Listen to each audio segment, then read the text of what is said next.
जनाब इफ्तार साहब, जनाब इफ्तार साहब, जनाब इफ्तार साहब, जिसमें एक कमेटी हाल है। हमने इलेक्शन में वहाँ पर वादा किया था, वार्ड नंबर 3 वैष्णो माता मंदिर है, वहाँ हर हफ्ते में 2 बार वहाँ प्रोग्राम होता है। वहाँ के लिए कमेटी हाल के लिए हमारे एमएलए साहब ने कहा है कि हम वहाँ पर देंगे। उसके बाद दूसरा कमेटी हाल है हमारा वार्ड नंबर 5 में मस्जिद के सामने, वहाँ पर देने के लिए कहा था कि वहाँ भी नमाज वगैरह की जाती है तो बारिश हो जाती है, तो वहाँ के लिए भी एक कमेटी हाल के लिए हमने कहा है। उसके बाद रोड है एक, हमने रमेश मल्ला, एक्स मास्टर रमेश मल्ला टू डिग्री कॉलेज जो हमारा है, वहाँ तक हमें सख्त जरूरत है, क्योंकि वहाँ बहुत कच्ची रोड है। वो कल कॉलेज के अंदर जब बच्चे जाएंगे तो उनके लिए वो रोड बहुत जरूरी है। एक रोड है हमारी शमशान घाट की, उसके लिए लोगों को बहुत समस्या है। वो वार्ड नंबर 4 से चलती है शमशान घाट, और शमशान घाट से होते हुए देरियों को अटैच करती है। वहाँ से ट्रैक्टर वगैरह आते हैं तो वहाँ की लकड़ की बहुत परेशानी होती है, तो वो ट्रैक्टर फंस जाते हैं। उसके लिए हमें साहब के आगे एक रखा है। एक डाक बंगला शबीर खान साहब ने उसकी तामीर की थी, लेकिन वो खंडर होके पड़ा हुआ है। हमारे इफ्तार साहब ने कहा है कि हमारा वो कांग्रेस का काम था तो मैं उसको पूरा करूंगा, लेकिन 15 साल बीच में जो हमारी जमातें आई उनको डाक बंगले की याद नहीं आई।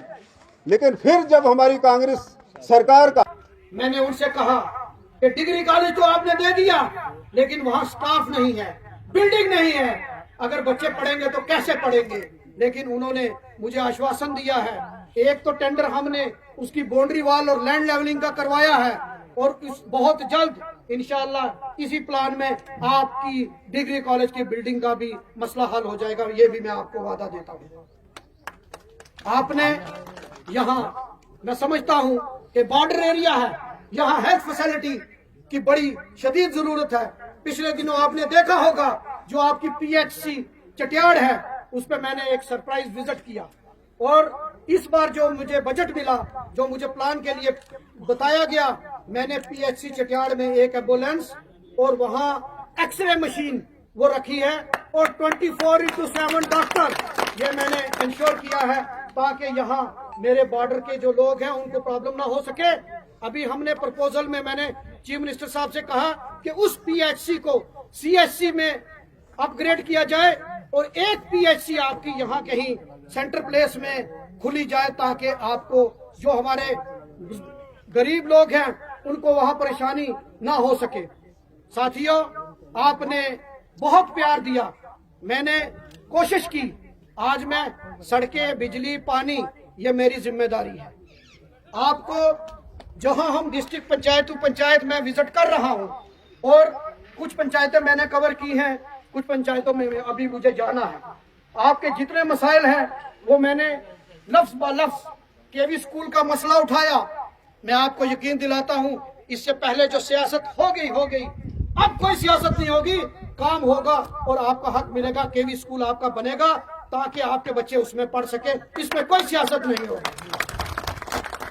ये आज ये करा साहब, ये बहुत आप जानते हैं कि इनका जो ये बॉर्डर बेल्ट है बहुत पसमानदा बेल्ट है। पर्सन काफी तादाद में रहते हैं, तो कांग्रेस ने इस मांग को उठाया। देखिए, मैंने इसके बारे में भी अभी जिक्र किया, और हमें अफसोस है इस बात का कि जो लोग यहाँ के लोगों के गमखार बनते हैं और उनके वोट को बेच के सियासत करते हैं। कांग्रेस पार्टी ने एक इंक्लूसिव पैकेज बनाया था। सबसे पहले तो अब अफसोसजनक बात है कि वो आज भी उनको रेफ्यूजी का नाम दिया जाता है।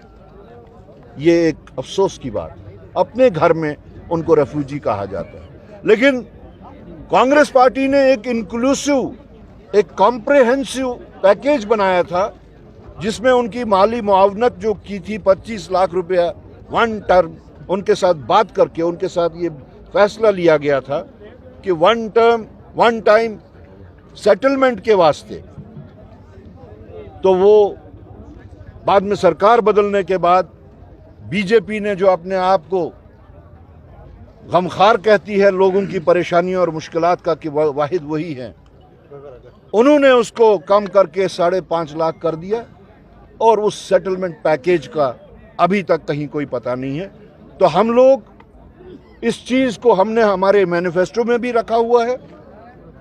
हमने बाकी बातें जो ज़रूरियात ज़िंदगी से जुड़ी हुई हैं वो तो रखी ही हैं, लेकिन ऐसा जज्बाती मामला, ऐसा एक जो रीसेटलमेंट का मामला हो कि इंसानी मामला है, it is a humanitarian issue, उस ह्यूमैनिटेरियन इशू को हल करने के वास्ते हमारी जो मैनिफेस्टो था उसमें भी हमने रखा। अलबत्ता नंबर कम होने की वजह से शायद हम बराह रास्त इसका कोई हल न कर सकें, लेकिन हमारे अलायंस पार्टनर्स के साथ हम इस बारे में ये इशू उठाएंगे और कोशिश होगी कि इसी अलायंस में ये मसला हल हो जाए। कि हमारी तहसील का जो मुद्दा है, आप सब जानते हो कि वीर बुदेश्वर से लेकर के रजौरी तक हमारा 70 किलोमीटर का एरिया है। हमें छोटे से छोटे काम के लिए भी रजौरी जाना पड़ता है। हमें अगर एक नकल चाहिए होगी तो उसके लिए हमें कम से कम 1500 रुपया जेब में चाहिए। करा साहब, ये लोग बॉर्डर के दबे कुचले लोग हैं, ये लोग गरीब लोग हैं, इनके पास ट्रांसपोर्ट का कोई सिस्टम नहीं है, इनके पास रजौरी पहुंचने तक कोई साधन नहीं है। मैं जनाब से रिक्वेस्ट करूंगा कि हमारे डुंगी ब्लॉक की सबसे बड़ी जो जेन्युइन डिमांड है वो हमारी तहसील की है। तो मैं जनाब से रिक्वेस्ट करूंगा कि इस पे जरा गौर फरमाएं, एमएलए साहब से रिक्वेस्ट करूंगा कि इस पे जरा गौर फरमाएं और जल्द से जल्द इस मसले को हल किया जाए। उसके साथ साथ यहाँ पे हमारे काफी सारे मसले मसाइल हैं। जैसे यहाँ पे हमारे लिए बहुत बड़ी दिक्कत है बैंक की। हमें यहाँ से अगर नरेगा के पैसे भी निकलवाने पड़े, जो हमें रोजगार पे 100 दिन का रोजगार मिलता है, अगर वो भी हमें निकलवाने पड़े तो वो भी हमें कल्लर जाना पड़ता है। मैं जनाब से रिक्वेस्ट करूंगा कि हमारे लिए एक सहूलियत बैंक की यहाँ दी जाए। उसके साथ साथ यहाँ पे ATM की सहूलियत दी जाए ताकि हमारे लोग यहाँ से कल्लर जाने तक जो उनका खर्चा होता है कम से कम वो बच सके। उसके साथ साथ मैं जनाब से रिक्वेस्ट करूंगा कि 2019 में हमारा केंद्र विद्यालय स्कूल यहाँ पे सैंक्शन हुआ और यहाँ पे सियासत के कारण कुछ लोगों की मतलब खुद अपने मफाद के कारण हमारा वो केंद्र विद्यालय स्कूल यहाँ से कैंसिल करवाने की प्रयास किया जा रहा है। मैं एमएलए सर से और इनकी पूरी टीम से यही रिक्वेस्ट करूंगा कि वो हमारा केंद्र विद्यालय स्कूल, उसकी लैंड भी आइडेंटिफाई हो चुकी है, उसको जल्द से जल्द यहाँ पे उसका काम शुरू करवाया जाए। इसके साथ साथ हमारे जितने भी ब्लॉक लेवल के ऑफिस हैं, मैं जनाब से रिक्वेस्ट करूंगा कि ये पसमानदा इलाका है, ये बॉर्डर एरिया है, यहाँ से लोगों को जाने की बहुत बड़ी दिक्कतें हैं। मैं जनाब से रिक्वेस्ट करूंगा कि जितने भी हमारे ब्लॉक लेवल के ऑफिस हैं सबको यहाँ पे लाया जाए ताकि हमारे लोगों की सहूलियत हो सके। इसमें कोई शक वाली बात नहीं है कि जब से हमारे रजौरी से इफ्तिकार अहमद साहब जीते हैं तब से लगातार प्रयास कर रहे हैं लोगों के मसलों को हल करने का। हमें इन पे पूरा फख्र है और मैं जनता की तरफ से फिर एक बार अपील करूंगा कि इनको थोड़ा सा जल्दी करने का कोशिश कीजिए। मैं आपको बताता चलूं कि 2000 पास आना चाहता हूं और बॉर्डर के लोगों के से बात करना चाहता हूं। आज ये यहां आए हैं, मैं इनका कांग्रेस पार्टी का बिलखसूस करा साहब का दिल से शुक्रगुजार करता हूं और तमाम जनता का शुक्रगुजार करता हूं कि उन्होंने, करा साहब ने कहा कि मैं बॉर्डर के लोगों से बात करना चाहता हूं और यहां आकर इनकी पसमानदगी और इनका एरिया देखना चाहता हूं, इनको दुख दर्द को समझना चाहता हूं। मैं इनका तहे दिल से शुक्रगुजार हूं और डूंगी गिराती की और सारी बिलखसूस यहाँ बॉर्डर की जनता का शुक्रगुजार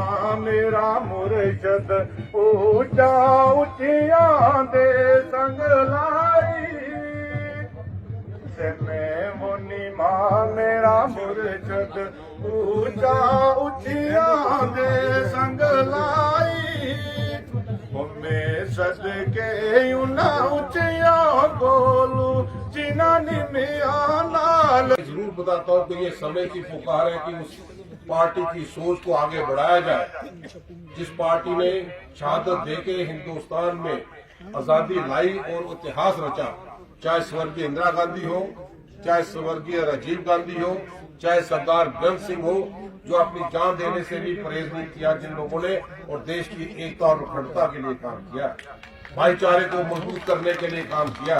आज वो ताकतें जो लोकल मुद्दों को ना समझते हुए लोगों को धार्मिक भावनाएं भड़का के सियासी रोटियां सेकते रहे और आज मुल्क को इस जगह पे आके खड़ा कर दिया कि नफरत की दीवारें खड़ी कर दी। आज जरूरत है कि नफरत की दीवारें गिरा दें, रास्ता साफ हो जाए और भाईचारे का रास्ता साफ हो और भाईचारे की मंजिल तक हम लोग पहुंचे। इसलिए मैं आप लोगों के बीच में यहाँ पे आया हूँ।